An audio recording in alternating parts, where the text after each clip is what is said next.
Et si je vous disais que sans les Templiers, le Portugal n'existerait peut-être pas tel que nous le connaissons aujourd'hui? Ces chevaliers mystérieux, réputés pour leur richesse et leur discipline militaire, ont trouvé au Portugal un refuge unique et ont marqué son destin pour des siècles. Au XIIe siècle, alors que l'Europe se déchire entre croisades, luttes féodales et guerres de religion, le Portugal n'est encore qu'un petit territoire en construction, coincé entre la puissance musulmane au sud et les royaumes chrétiens au nord.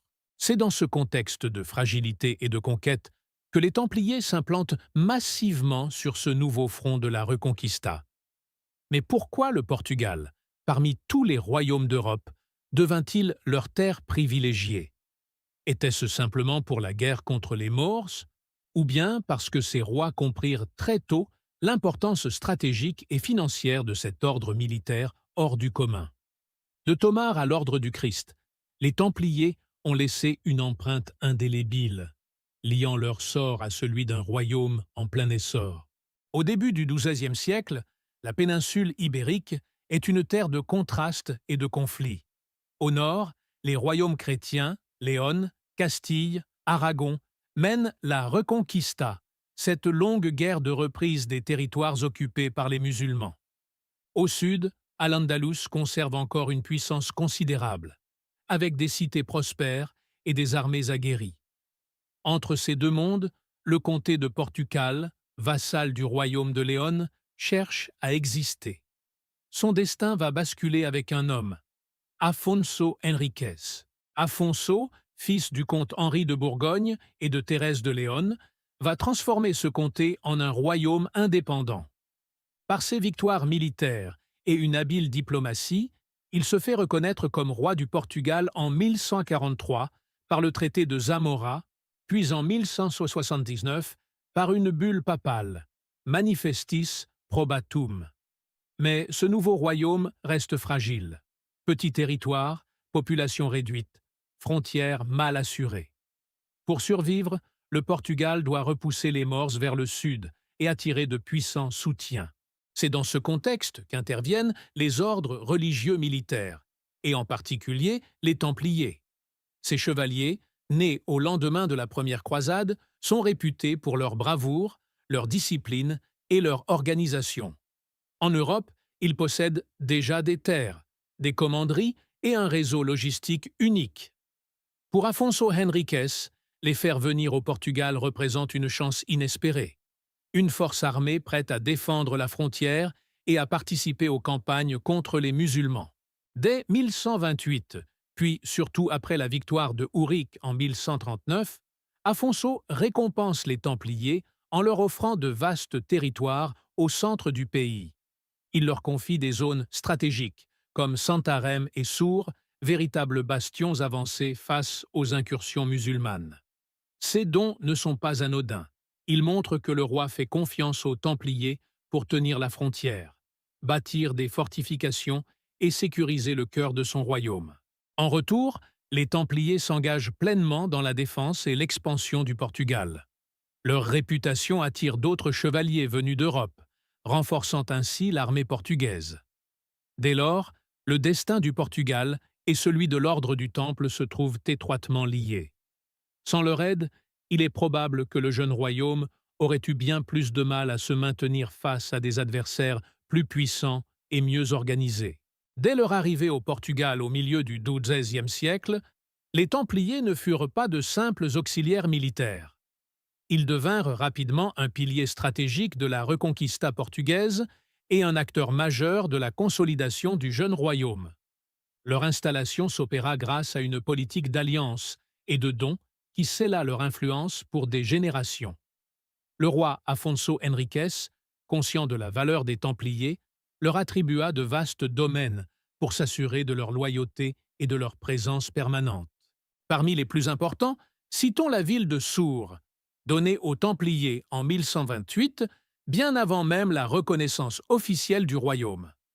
Cette région, située en zone frontalière, était particulièrement exposée aux attaques musulmanes.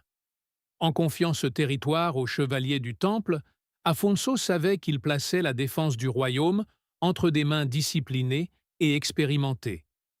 Mais le véritable symbole de l'implantation templière au Portugal est la ville de Tomar.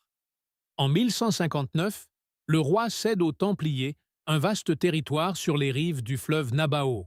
C'est là que Gualdim País, maître de l'ordre au Portugal et ancien croisé, fonde le château de Tomar, qui devient non seulement une forteresse imprenable, mais aussi le centre administratif, religieux et spirituel des Templiers dans la péninsule. Conçu avec une architecture innovante pour l'époque, le château de Tomar incarne à lui seul la puissance et la permanence de l'ordre au Portugal. Au-delà de la simple construction de fortifications, les Templiers participèrent activement au repeuplement des territoires reconquis. Ils encouragèrent l'installation de colons chrétiens dans les régions encore instables, organisèrent la mise en valeur agricole des terres et firent prospérer des bourgs autour de leur commanderie. Ainsi, leur rôle n'était pas seulement militaire, ils contribuèrent aussi à l'essor économique et démographique du royaume.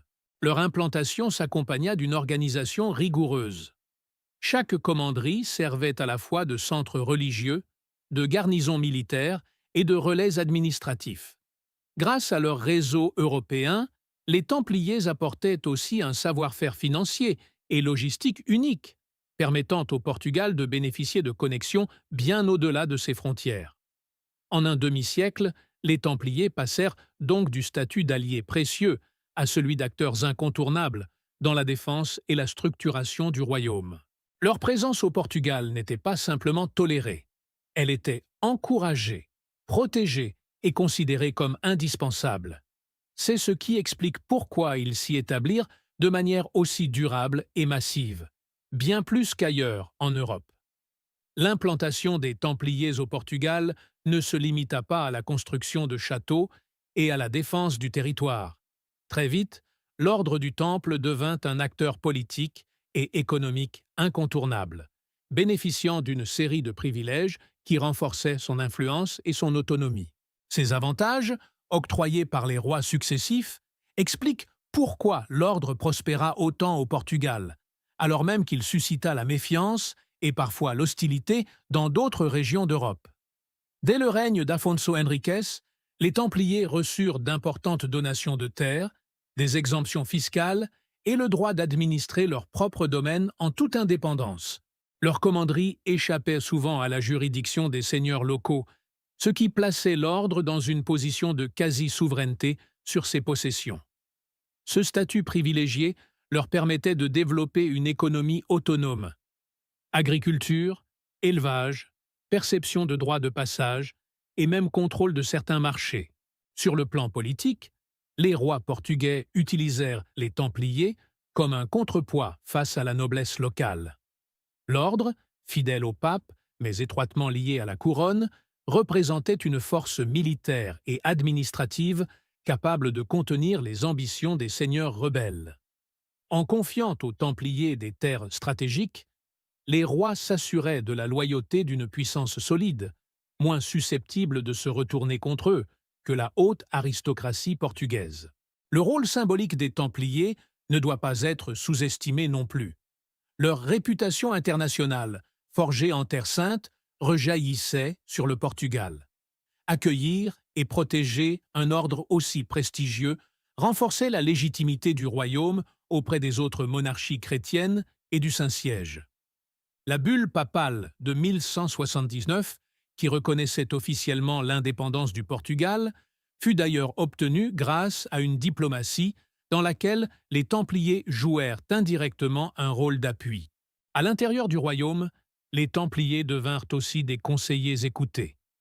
Plusieurs maîtres de l'ordre au Portugal, comme Gualdim País, étaient proches des souverains et participaient aux décisions militaires majeures. Leur influence ne se limitait donc pas au champ de bataille. Ils contribuaient à la définition même de la politique de défense et d'expansion du pays. Ces privilèges et cette proximité avec le pouvoir expliquent pourquoi l'ordre du Temple, loin d'être marginal, devint un pilier institutionnel du Portugal médiéval.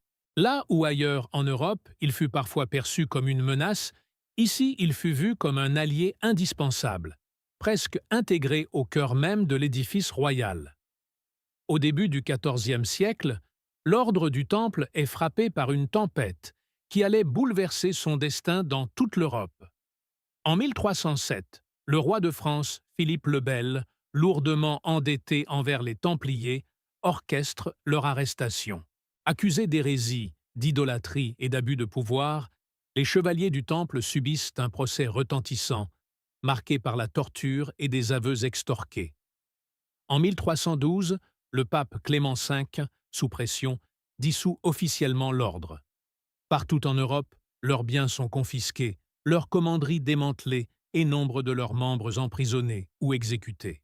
Mais au Portugal, le scénario fut très différent. Le roi Dini, qui régnait alors, refusa de céder à la vague de persécutions. Il savait que les Templiers n'étaient pas seulement des chevaliers. Ils formaient l'ossature militaire et économique du royaume. Les privés de leurs terres et de leurs forteresses auraient fragilisé la défense face aux musulmans encore présents dans le sud de la péninsule. Conscient de cet enjeu, Dinis élabora une solution ingénieuse: transformer l'ordre plutôt que le détruire. En 1319, avec l'accord du pape Jean XXII, naît l'Ordre du Christ. Héritier direct des Templiers portugais, il reprend leurs domaines, leurs châteaux et leurs missions. Le siège reste fixé à Tomar, qui devient désormais le centre de ce nouvel ordre. Les chevaliers de l'Ordre du Christ conservent l'esprit militaire et religieux des Templiers, mais sous une nouvelle identité officielle, lavée des accusations qui avaient détruit l'ordre en France. Cette transformation illustre l'intelligence politique du Portugal. Là où d'autres royaumes perdaient un ordre redoutable et expérimenté, le Portugal réussissait à le préserver, en l'intégrant encore plus étroitement à son histoire nationale. L'Ordre du Christ devint non seulement un instrument de défense du territoire, mais aussi une institution profondément enracinée dans l'identité portugaise. En protégeant les Templiers, le Portugal se distinguait de ses voisins.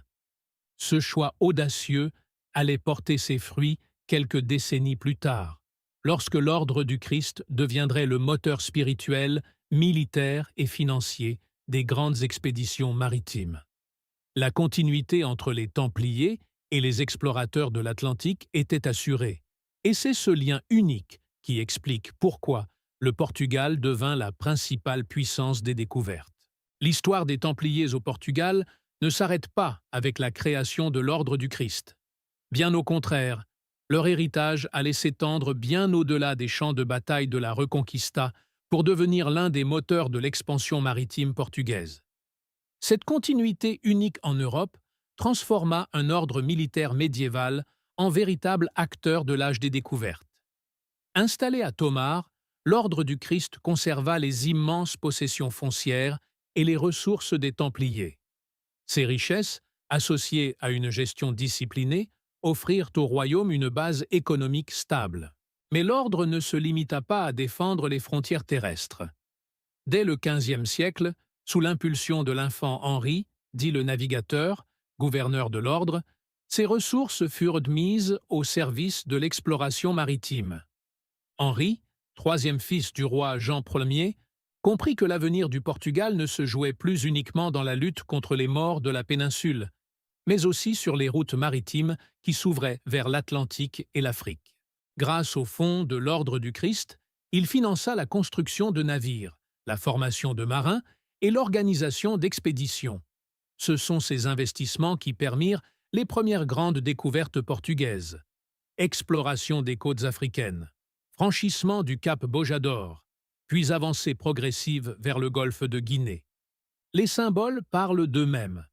Les voiles des caravelles portugaises arboraient fièrement la croix rouge de l'Ordre du Christ, héritière directe de la croix templière.